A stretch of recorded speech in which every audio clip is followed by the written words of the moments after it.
Jacob, l'interdiction de manifester dans les quartiers emblématiques de plusieurs villes, est-ce que vous avez eu l'impression avec ces annonces qu'Édouard Philippe a répondu à vos attentes? Oui, mieux vaut tard que jamais, comme on dirait. Nous, ça fait 3 mois qu'on le demande. Elles vont assez loin, selon vous, ces mesures? Oui, elles vont assez loin, mais après, voilà, on reste vigilant contre la mise en œuvre concrète sur le terrain, parce que les annonces, c'est une chose, la pratique en est une autre. Mais en tous les cas, les différentes annonces qui ont été faites hier soir sont les demandes que l'on porte au titre de la CFDT depuis 3 mois. Je pense qu'à un moment donné, il faut assumer l'ordre républicain. On ne peut pas continuer à avoir ces casses successives sur la capitale. Trop, c'est trop. Et voilà, je vais faire un peu de corporatisme, mais aussi pour nous, policiers, la goutte d'eau qui a fait déborder le vase, c'est le vandalisme qu'il y a eu sur la plaque commémorative de notre collègue Xavier Jugelé. Et ça, c'est choquant, c'est scandaleux.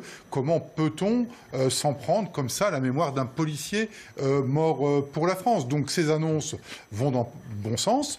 Quant à la préfecture de police, je ne vais pas rentrer dans le débat politique, mais puisque, entre guillemets, on fait le grand ménage, eh bien, profitons-en aussi pour réformer enfin cette préfecture de police, parce qu'on constate qu'il y a eu des dysfonctionnements et ça démontre bien qu'historiquement la préfecture de police c'est un peu l'État dans l'État et que nous on porte depuis maintenant près de 4 ans une revendication qui avait été portée aussi par des hommes politiques.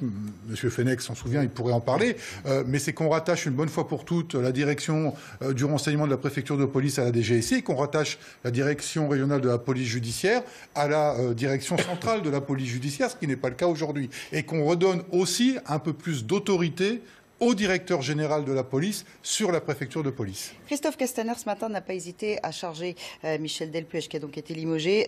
Il parle de décisions et d'instructions qui ont échappé au préfet de police. C'est un scénario qui tient la route, selon vous? Alors, non seulement ça tient la route, mais j'en ai eu la confirmation par des policiers de terrain qui nous ont rapporté dès dimanche matin, au lendemain de ce qui s'est passé sur les Champs-Élysées, eh bien qu'il y avait une espèce de guerre entre les autorités de la DOPC et de la DESPAP, à tel point que ceux d'une direction ne pouvaient pas intervenir sur le secteur de l'autre et inversement, et que, excusez-moi d'être un peu trivial, mais que ça avait été un sacré bordel au niveau du terrain, au niveau de la gestion du maintien de l'ordre. Donc à un moment donné, on s'interroge sur ce qui n'a pas pu se faire correctement, et bien évidemment, il y a des hommes qui sont aux commandes, il y a des autorités, et ce n'est pas incohérent que ces autorités-là assument aussi leur part de responsabilité. Parmi les dysfonctionnements, Christophe Castaner pointe des consignes inappropriées qui auraient été passées pour réduire notamment l'utilisation des lanceurs de balles de défense. Est-ce que,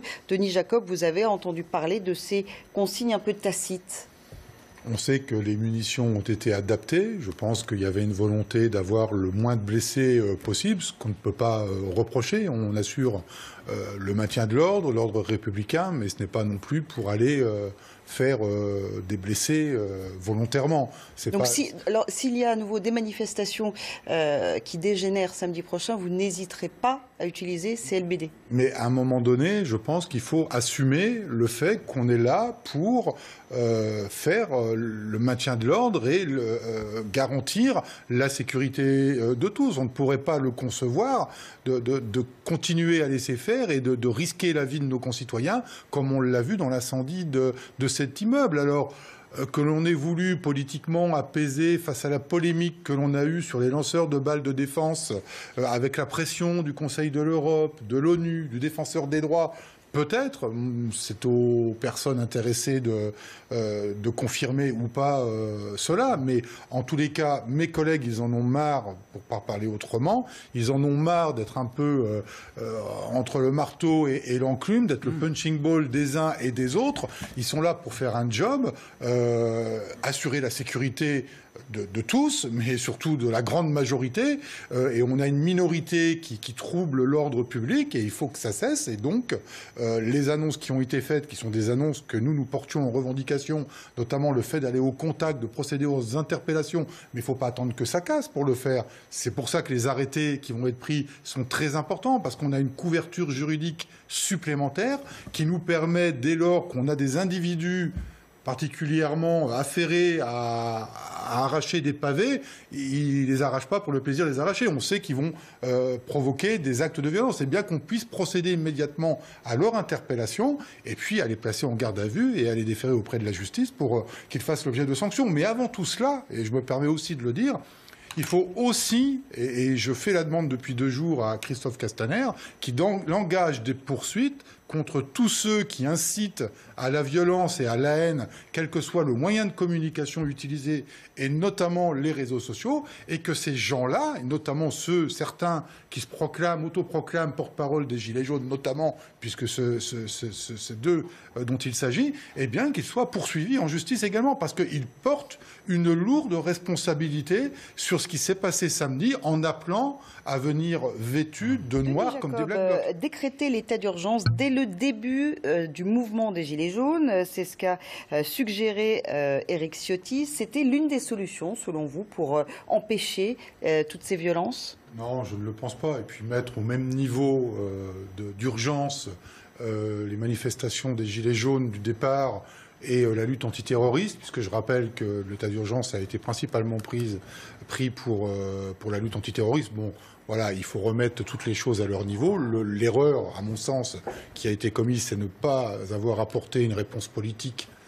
immédiatement aux manifestations des Gilets jaunes. Et je fais vraiment la différence entre les manifestations du début du mouvement et les manifestations d'aujourd'hui, qui ne sont plus les mêmes, et on n'a plus affaire, disons, aux mêmes personnes. En tous les cas, on a aujourd'hui affaire à des personnes très radicalisées, dont certaines sont issues du mouvement des Gilets jaunes, alors qu'au début, on avait monsieur et madame tout le monde qui étaient confrontés à des problèmes de pouvoir d'achat. D'ailleurs, on note aujourd'hui qu'on n'entend plus parler des revendications du départ. Le pouvoir d'achat, les taxes, tout ça, on n'en parle plus. On vient casser, s'en prendre à tout ce qui représente le capitalisme, donc l'avenue des Champs-Élysées, et puis on est là pour instaurer un nouvel ordre anarchique contre la démocratie, provoquer. Et j'aimerais ajouter, parce que c'est très important, que les mesures qui sont prises, ce n'est pas pour s'en prendre aux manifestants.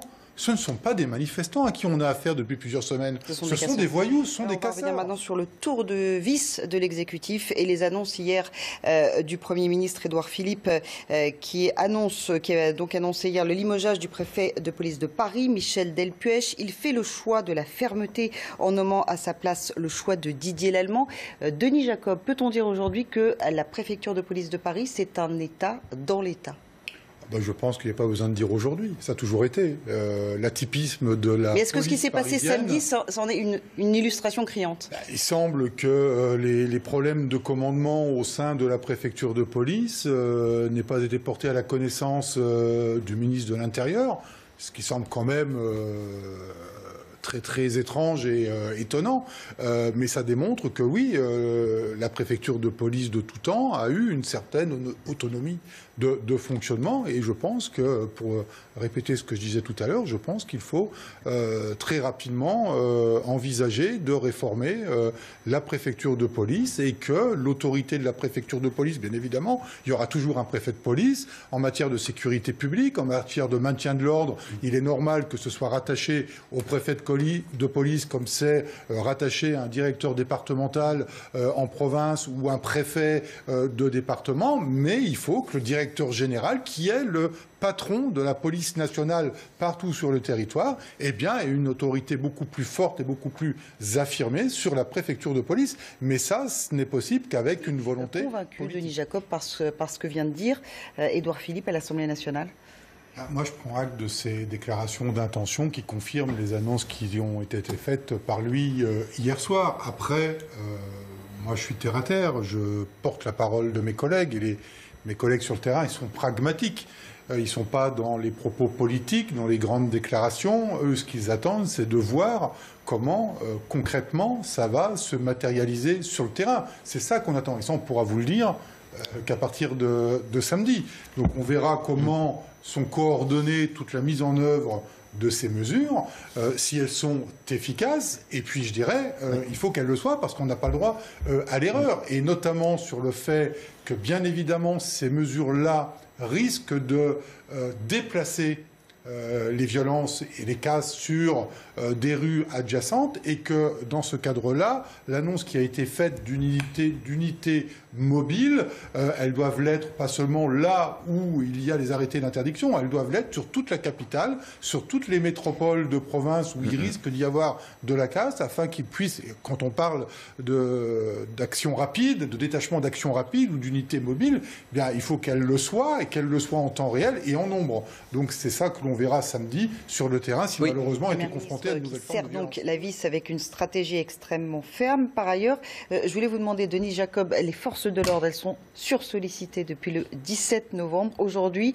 quand elles entendent ce genre de stratégie, de nouveaux plans à mettre en œuvre pour lutter contre ces violences, est-ce qu'il n'y a pas cet épuisement, cette usure que l'on entend depuis maintenant des mois? Je dirais que l'usure, elle est plutôt psychologique, physique. Bien évidemment, il y a une fatigue physique. Ça fait 4 ans, je l'ai déjà dit à plusieurs reprises, ça fait 4 ans qu'ils sont sur le pont, malheureusement, depuis les attentats de Charlie Hebdo. On va d'événement en événement, que ce soit des événements sportifs, culturels ou des événements, malheureusement, comme ceux-là, sociaux.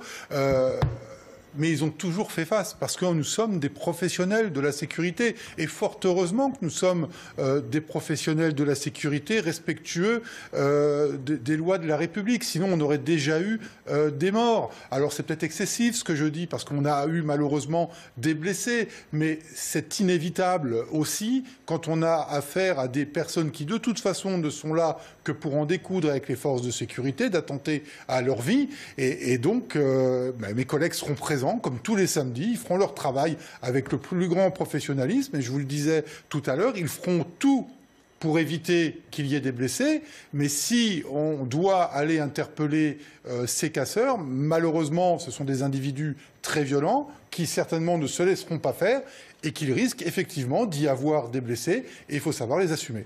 Merci.